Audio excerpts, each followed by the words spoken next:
웰빙팜 건강프라자 약국 이해창 약사입니다. 안면마비의 약물요법에 대해서 설명을 드리려고 합니다. 구안화사라는 말이 더 친숙하실 거예요. 드라마 허준에서 구안화사라고 하는 거를 제일 처음 접하신 분들이 많으실 텐데요. 의학적으로는 벨마비라고 해가지고 특징적인 것이 몇 가지가 있는데요. 일단 이렇게 얼굴을 반으로 이렇게 나눴을 때 한쪽에만 마비가 오게 됩니다. 그래서 이쪽에 마비가 오기 때문에 이마에 주름도 펴지고 반사적으로 깜빡거리는 게 떨어져서 이쪽에 계속 떠 있으니까 눈물이 증발하잖아요. 안구건조증이 와서 눈물도 한쪽에서만 나옵니다. 그러니까 웃을 때도 원래 이 하고 이렇게 웃어야 되는데 표정이 이쪽에만 근육들이 마비가 돼서 사라지는 겁니다. 그래서 이런 식으로 웃게 되는 거죠. 이런 마비 증상이 왔을 때는 현대의학적인 치료를 제일 먼저 받으실 것을 권해드립니다. 전문의를 찾아가신다면은 신경과 전문의를 찾아가시는 것이 맞고요. 가까운 종합병원으로 가시는 것도 추천을 해드립니다. 그러면 이게 안면마비를 왜 신경과 전문의를 찾아가고 현대의학적인 치료를 받아야 되느냐, 제일 확실한 걸 한 가지 말씀을 드리겠습니다. 안면마비가 왜 생기냐,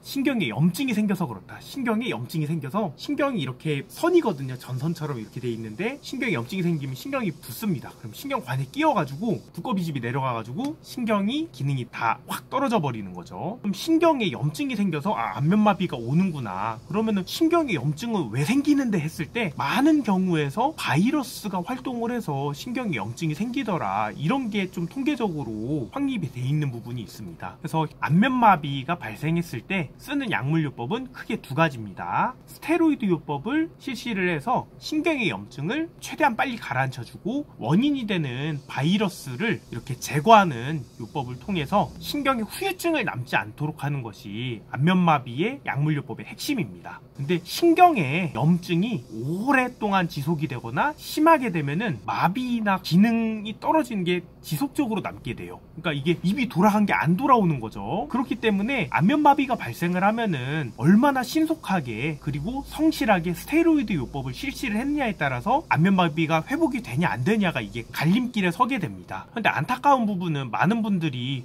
그거 스테로이드 해로운 거 아닌가, 그리고 이 뭐 항바이러스 요법이나 스테로이드 요법을 써도 안 돌아오거든요. 일주일 정도 보통 실시를 하는데 일주일 그거 실시했다고 해서 안 돌아오니까 불안한 마음에 다른 치료법이 있나 이렇게 막 우왕좌왕 하시고 이런 현대의학적인 치료법에 대해서 신뢰를 못 하신 분들도 꽤 있으신 것 같아요. 아무래도 스테로이드를 그렇게 막 많이 먹다 보면은 속이 막 굉장히 쓰리다고 소화가 안 된다고 하시는 분들도 많으시고, 불면증이 와가지고 잠을 한숨도 못 잤다 이러신 분들이 있는가 하면은 피부가 뒤집어졌다, 아니면은 이게 막 열이 확 올라가지고 안면에 홍조가 막 이렇게 생기는데 이거 괜찮은 거냐 이렇게 물어보시는 분들도 많으신데요. 그럼에도 불구하고 스테로이드 요법을 꼭 성실하게 따라 주셔야 되세요. 힘들더라도 스테로이드 요법을 성실하게 잘 받으셔야지 안면마비가 돌아오시는데 확실히 도움이 되실 겁니다. 안면마비 관련해서 약물요법에 대해서 궁금하신 것이 있으시다면은 저희 약국으로 문의를 주시면 됩니다. 감사합니다.